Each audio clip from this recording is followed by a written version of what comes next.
No, next what's going on to CJ Wilson here with DoakTalk. Like I told you guys, we're going to be going through these pre-spring positional breakdowns. We're in the thick of the defense. Today, we're going to talk about the linebacker room. Well, before we get started, DoakTalk is brought to you by DASH.FI, the modern charge card for digital ad spend. Again, if you have a business and you use any type of corporate expense purchases or anything like that, or you have any corporate expense cards for your business, come on over to DASH.FI. We'll take care of you guys. Again, 3% cash back on your purchases versus 1.5, which is the general number that's going around. So again, we're going to double that with DASH.FI at 3%. So tap in with DASH.FI. You can apply for the MasterCard today. Go ahead and hit that link in the description. If you can't go through with that link, reach out to my man Chris. Chris will definitely take care of you. All right, guys. Like I said, we're going to talk about the linebacker room for this upcoming season. Well, not this upcoming season. This spring leading into this upcoming season. If I'm being completely honest with you, this is the room that kind of worries me the most within this upcoming season, this 2024 version of the FSU Seminoles. As you guys know, we lost a lot in Kalen DeLoach and Taylor Bethune. Those guys were two instrumental pieces to the linebacker room. We almost lost a third piece to the linebacker room. So pretty much we had three starters within the rotation: Kalen DeLoach, Taylor Bethune, and DJ Lundy. We almost lost DJ Lundy. He did end up flirting with the transfer portal. Well, not flirting. He actually entered the transfer portal and committed to Colorado. But long story short, we were able to sever those ties, get him back in the fold. He understood that FSU was the best situation for him moving forward, and decided to come back to Tallahassee for his last year. Huge news for FSU, right? Huge news. As you guys know, DJ Lundy has been one of our most productive linebackers for FSU within the last few years. 183 tackles, 16 and a half tackles for loss, and 5 sacks within his career at FSU.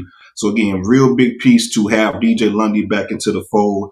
He's also one of the better athletes on the team. If you guys remember back in high school, DJ Lundy made a lot of plays on both sides of the ball. Has done that as well at FSU. We have used him in a multitude of ways on goal line, fullback, utility roles. He has 4 career touchdowns on offense. He was the highest graded linebacker versus the run per PFF for the 2023 season, rating out at a 90.9%. So again, physical presence in the middle. As you guys know, well built. He's a thumper. He's an enforcer. He's the type of linebacker, old school linebacker. He's a Mickey Andrews type of linebacker. Bring your hard hat in your hard hat in your lunchbox in regards to the type of day you'll have once you go up against DJ Lundy. Real physical downhill guy. Great in the run, great at shedding blocks, attacking blockers, getting off the block and being physical. And whenever it's contact made with DJ Lundy, the defenders typically go backwards. They rarely, go forward based off the momentum of the contact. So again, he does need to get better in pass coverage. He's going to be FSU's best linebacker, most experienced linebacker for the 2024 season. It's going to be interesting to see if DJ can take that next step and be a 3-down linebacker, because as you guys know, today's game, linebackers have to cover just as well as the DBs in certain aspects. So again, if we could get DJ Lundy to be better in pass coverage and just build on the success he had last year, without doubt he'll have a big time year and be our unquestioned leader within the linebacker room. Moving on, as you guys know, we did a lot of shopping in Alabama this upcoming season. But this past, I guess you could say, the upcoming season, with Nick Saban retiring and things like that, FSU off to a good foot. So one of the guys we did shop for within the portal from Alabama is Shawn Murphy.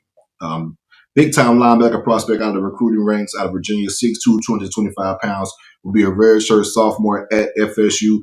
Didn't play a lot during his first couple of years at Alabama, was a redshirt freshman this past year for the Crimson Tide.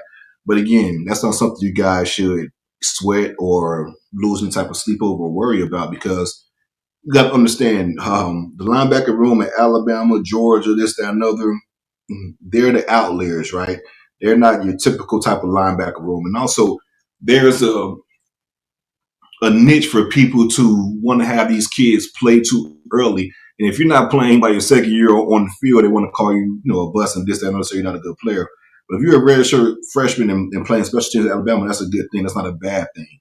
There's nothing wrong with winning your turn within that ranks. And if you talk to people within the Alabama media and things like that within the program, he was a guy that did not want to lose. They thought very highly of Shawn Murphy, feeling like he will compete and be a big-time piece for the Crimson Tide for this 2024 season. So comes over to FSU, where there's plenty of opportunities for him to play. There's been a lot of great early reviews for him as far as how he's been working out, moving during tour duty and things like that. Athletic, physical guy. He looks like your modern day linebacker. Well, your old day linebacker, I guess you could say 6'2", 6'3", 230 pounds, looks physically built, looks the part. So again, I think Shawn Murphy has a really good chance to compete for a starting job for FSU within the spring. These 15 practices is going to help out a lot. It's going to tell us a lot about Shawn Murphy, the player, and how he fits in with FSU. He's a guy that I'm really excited about. Should have some, how can I put this? Should be some great returns within Shawn Murphy, within, the potential that he has. So like I said, the coaching staff is really excited to see him go to work. Only thing we have to do is let the practices and let the work work for itself. So it's going to be interesting to see what Shawn Murphy does within these 15 spring practices. Moving on, we're going to go to Blake Nicholson, another young guy, rather, highly athletic, uber athletic linebacker that FSU is really high on. If you guys remember, last year was his true freshman year, but he was a highly ranked 4-star linebacker out of California. Played both ways as well, running back and linebacker during his high school days. Great athlete, runs very fluid. He's going to be a 4.5 guy to combine, possibly a 4.4 guy, depending on if he can build upon that. If you guys remember, of course, he played sporadically with FSU last year. But if you guys remember, there was a play within the Southern Miss game. We were blowing Southern Miss out. So you got the young guys getting reps, which is one of the most exciting, how can I put this, one of the most exciting parts of a blowout game to me, rather, just to see what we have to build on for the future. So Blake Nicholson gets in, and if you guys remember, he was running the receiver, tight end, whatever it may be, ran a wheel route, maybe a running back, ran a wheel route down the sideline. Blake Nicholson pretty much carried him down the field and made a leaping interception, really athletic interception for a linebacker within that game. That opened my eyes and showed me the physical attributes that we heard about for Blake Nicholson coming out of high school, being on full display. So if he can get better, get bigger in the weight room, and of course gets developed and coached up by Randy Shannon, look for Blake to have an impact year for FSU's upcoming season. I think Blake is going to be a key contributor, not necessarily a key contributor. I think he's going to be a key player for FSU in the future. Just how fast that future is remains to be seen. So again, the playing time is definitely there for him to grab. We'll see how he does within these 15 spring practices. And of course, over the course of the summer, but Blake Nicholson is the guy to watch out for. Ultra athletic, highly rated linebacker coming out. We're going to see what he can do within the sophomore campaign. Another true freshman linebacker that got a lot of playing time for FSU last year within the special teams rank, Justin Cryer. If you guys remember, this was a very rare situation within the transfer portal as far as FSU getting. There's pretty much, you have the January, December transfer portal window, then you have the post-spring May portal window. Well, Cryer enrolled FSU pretty much during camp time, around August and things like that. The reason being, he was a true freshman, but if you guys remember, Fitzgerald, the Northwestern head coach, ended up getting fired due to whatever reasons, and that opened the transfer portal window for a lot of Northwestern guys, and Justin Cryer sees that opportunity, ended up transferring to FSU and enrolling right before camp, playing his true freshman year at FSU. Again, this is another guy the staff is pretty high on. We'll see how it translates. This is going to be a big spring for Cryer as he wants to carve his way within the the two deep at FSU and get some actual playing time as a linebacker versus special teams. He was a very productive special teams player for FSU last year. But again, this is a guy the staff is high on. We'll see how it translates. DeMarco Ward is another guy within the linebacker room, a redshirt freshman as well. A lot of young guys. 6'1", 227 pounds out of Georgia. We will see how he translates this upcoming season. As you know, last year he redshirted, learned the playbook, got bigger in the weight room, this, that, and other. This will be a key spring for him as well if he wants to, like I said, compete for a 2-deep playing time or crack special teams reps. So DeMarco Ward is a guy to watch out for. This is a kid I'm very high on. True freshman, enrolled early, taking classes, want to participate through spring practice. Tamir Hickman Collins, linebacker out of South Carolina. I love his film coming out. He was a low-rated 3-star, but again, if you look at the film tells everything. He was a violent hitter, a striker, runs through tackles. Again, kind of going back to what I said about DJ Lundy. Whenever he made contact, There wasn't any forward progress by the running backs. He pretty much stopped everything dead in their tracks and got a lot of knockbacks.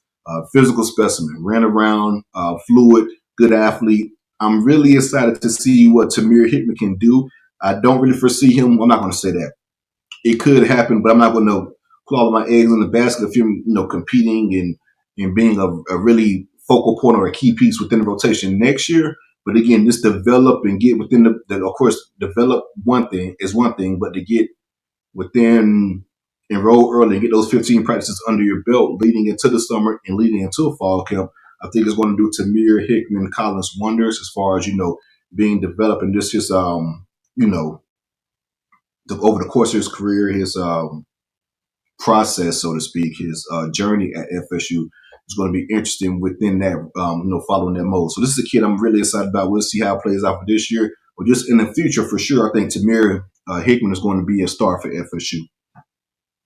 Like I said, this is a room that I do worry about the most coming into the season. We lost a lot of proven talent with a lot of unproven talent. Getting DJ Lundy back out of the portal definitely does help. But I do think FSU needs to be aggressive in this spring portal window and grab another linebacker. We'll see how that does play out. Of course, I'm pretty sure there's going to be a plethora of guys enter the portal on the second wave of portal entries. So within the guys that's going to enter, we want to see who's who in regards to that. But I do think FSU should. I think FSU should be diligent in their portal research and be aggressive in trying to land a guy.